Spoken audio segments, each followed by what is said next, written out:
খালেদা জিয়া এবং দেশনায়ক জনাব তারেক রহমান তাদের সঠিক নেতৃত্ব এবং বিচক্ষণতার নেতৃত্বের বলয়ে বাংলাদেশে যে ধরনের এই ধানের শীষের মার্কার যে প্রতীক বরাদ্দ দিয়েছেন, সেখানে বরাবরের মতোই আমাদের প্রাণপ্রিয় নেতা, বরিশাল জনমানুষের নেতা, যিনি দীর্ঘদিন রাজপথে আন্দোলন সংগ্রাম করেছেন, যার আস্থা বরিশাল 5 আসনের সকল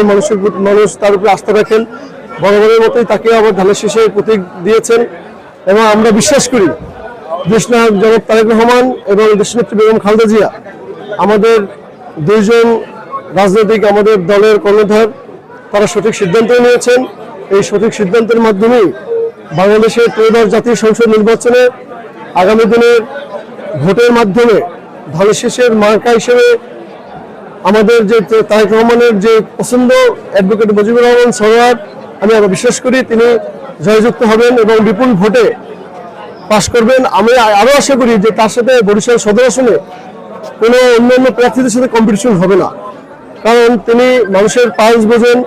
তার মানুষের প্রতি তার ভালোবাসা আছে, তিনি মানুষের সাথে দীর্ঘদিন কাজ করেছেন এবং সেই গ্রাম থেকে, ওয়ার্ড থেকে শুরু করে, ইউনিয়ন থেকে শুরু করে উপজেলা এবং সিটি কর্পোরেশনের প্রত্যেকটা ঘরে ঘরে তার যাতায়াত আছে এবং পদচারণা আছে। তিনি মানুষের সাথে মিলেমিশে সবসময় একাকার থাকতেন, যার মাধ্যমেই এবং দেশনেত্রী বেগম খালেদা জিয়া যার হাতে ধানের শীষ দিয়েছেন এবং আমরা বাংলাদেশ জাতীয়তাবাদী যুবদল, ছাত্রদল সহ অন্যান্য সংগঠনগুলো আমরা ধানের শীষকে বিজয় করার জন্য দেশনায়ক জনাব তারেক রহমান খালেদা জিয়ার সিদ্ধান্ত মোতাবেক আমরা তার সাথে কাজ করবো এবং ধানের শীষে জয় করার জন্য আমাদের যত ধরনের কার্যক্রম আমাদের করা দরকার, ভোটের মাঠে আমরা সকল ধরনের কার্যক্রমে ভূমিকা রেখে আমরা দেশনায়ক তারেক রহমান সাহেবকে বরিশাল সদর 5 আসন উপহার দেবো ইনশাল্লাহ।